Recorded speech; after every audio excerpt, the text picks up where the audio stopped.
नमस्कार, मी पंजाब डक आणि शेतकऱ्याला सांगत होतो की राज्यामध्ये म्हणजे आज 7 जुलै 8च्या दरम्यान राज्यात सांगायचं झालं तर फुरलेल्या स्वरूपाचा पाऊस पडणार आहे, भाग बदलत पडणार आहे. म्हणून विदर्भ शेतकऱ्यासाठी ज्यांनी पेरणी केलेली त्यांना त्या पेरलेल्या याला जीवदान ठरणार आहे. खूप काही सर्वदूर मोठा पडणार नाही, पण पाऊस पडणार आहे, भाग बदलत असणार आहे. म्हणून हा अंदाज लक्षात येतं. म्हणजे सांगायचं झालं तर नागपूर जिल्हा, वर्धा, भंडारा, गोंदिया, चंद्रपूर, यवतमाळ, नांदेड जिल्हा, हिंगोली जिल्हा, वाशिम जिल्हा, परभणी जिल्हा, त्याच्यानंतर बुलढाणा जिल्हा, त्याच्यानंतर अकोला, त्याच्यानंतर जालना जिल्हा, जळगाव जामोद, त्याच्यानंतर धुळे नंदुरबार या भागामध्ये म्हणजे या पट्ट्यामध्ये म्हणजे 7, 8, 9च्या दरम्यान विखुरलेल्या स्वरूपाचा पाऊस पडणार आहे.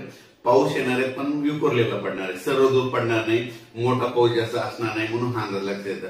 फक्त राज्यात मात्र पूर्व विदर्भात 7, 8च्या दरम्यान मात्र पूर्व विदर्भात मात्र 6 जिल्ह्यामध्ये चांगला पाऊस असणार आहे. म्हणून हे पूर्व विदर्भातल्या शेतकऱ्यांनी अंदाज लक्षात येतं. त्याच्यानंतर मराठवाड्यात सांगायचं झालं तर नांदेड जिल्हा, परभणी जिल्हा, हिंगोली, त्याच्यानंतर जालना, लातूर, बीड, धाराशिव या जिल्ह्यामध्ये मात्र असा खूप काही म्हणजे सर्वदूर पाऊस पडणार नाही, भाग बदलत पडणार आहे. जिकडे पडला तिकडेच पडणार, सर्वदूरची अपेक्षा सतत नाही. म्हणून हे लक्षात येतं. तरी पण नांदेड जिल्ह्याला जरा थोडं जास्त मापमध्ये बराच भाग व्यापून घेणार आहे. म्हणून ह्या 3 दिवसात बऱ्याच ठिकाणी नांदेड जिल्ह्यात देखील चांगला पाऊस असणार आहे, हिंगोली जिल्ह्यात देखील असणार आहे, वाशिम जिल्ह्यात देखील असणार आहे. म्हणून हा अंदाज लक्षात येतं. त्याच्यानंतर परभणी जिल्ह्यात देखील बऱ्याच ठिकाणी म्हणजे जवळपास सर्व परभणी जिल्ह्याच्या बऱ्याच जवळपास 70% म्हणजे भागामध्ये चांगला पाऊस पडणार आहे.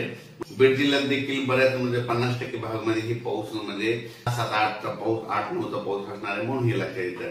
त्याच्यानंतर सांगायचं झालं तर लातूर, सोलापूर आणि धाराशिव या भागामध्ये विखुरलेल्या स्वरूपात आहे, म्हणजे जास्त नाही, म्हणजे तिकडे म्हणजे कमी प्रमाणात राहणार आहे, भाग बदलत राहणार आहे.